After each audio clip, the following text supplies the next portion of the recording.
Aujourd'hui, je vais vous montrer comment on fait, comment on réalise soi-même une vidange sur une BMW 118 ou 116i avec le moteur B38 3 cylindres.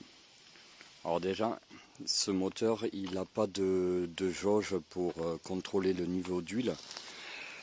Sur les moteurs 2 litres B48 ou B58, ça se trouve par là.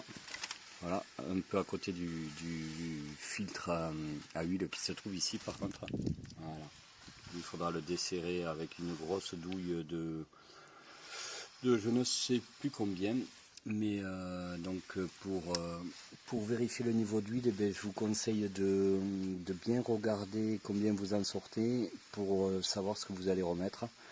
Et après il faudra faire le contrôle avec la jauge électronique, donc rouler au moins 30 minutes pour pouvoir faire l'analyse du niveau d'huile. Ça c'est pas très pratique.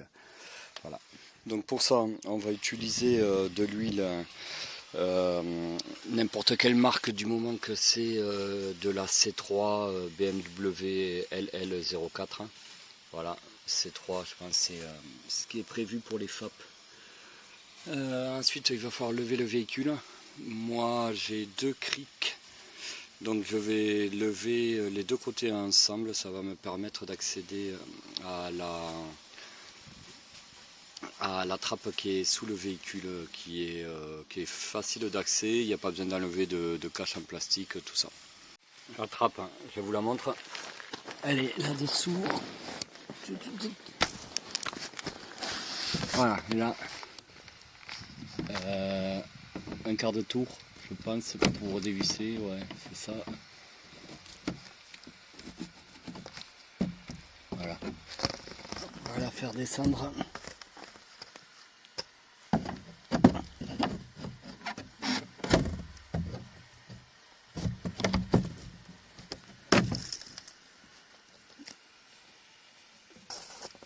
En premier temps, je vais m'occuper du filtre à huile. Donc comme je vous ai montré tout à l'heure, il se trouve ici, là. Hop, voilà. Pour le desserrer, je vais utiliser ceci. Douille de 27 quand même, 27. J'ai un renvoi d'angle parce que je suis un peu gêné pour tout droit là, je suis gêné par cette pièce. Sinon, elle s'enlève peut-être, je suis pas sûr. Bon, voilà, le type de filtre, c'est un filtre papier comme ça qu'on va glisser dans la cartouche. Donc ça y est, je viens de le retirer là. Ok, il se présente comme ça. Voilà, il va falloir le sortir le déclipser de la partie plastique. Et le voilà remplacé par le nouveau. Vous voyez cette petite extrémité, elle a une importance.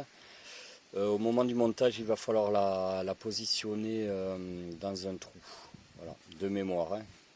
On va passer sous le véhicule pour enlever la vis de vidange.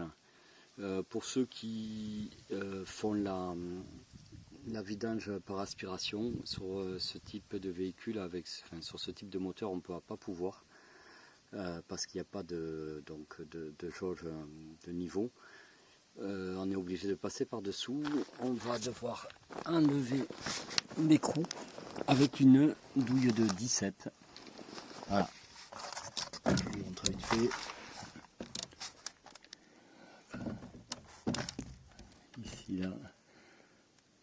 Et c'est parti, c'est parti.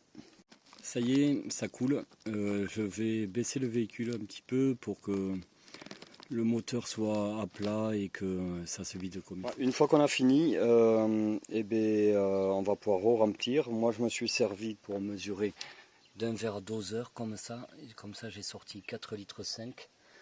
Et ensuite pour le sortir, pour le remettre, ça va être ici.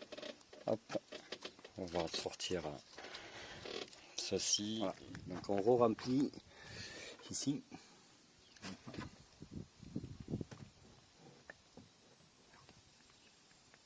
J'en mets un peu à côté, c'est pas évident de tenir le téléphone en même temps.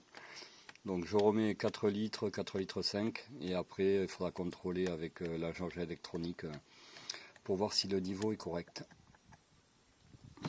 Pour finir, on va mettre à 0 l'indicateur de maintenance de vidange. Donc pour ceci, je démarre le véhicule. Voilà. Contact mis. Maintenant c'est dans 4700 km. Donc la vidange en 4700, moi j'ai pas attendu, je l'ai fait à 25 000 on va dire. J'appuie sur ce bouton, je laisse maintenu. Voilà, huile moteur, reset possible. Donc maintenant je rappuie sans relâcher pendant un petit moment jusqu'à ce qu'il me propose de reset. Alors qu'est-ce qu'il fait? Reset en cours. J'attends. Et voilà. 22 000, c'est bon. Pour finir, maintenant, il faudra s'assurer que le niveau d'huile est correct. Pour ceci, dans le menu principal, on ira sur mon véhicule, statut véhicule. Alors, on a plusieurs choix et donc là, je bascule sur ce côté.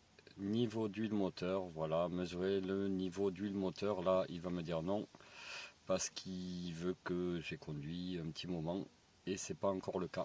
Voilà, j'espère que cette vidéo vous aura plu et vous permettra de faire votre vidange sereinement.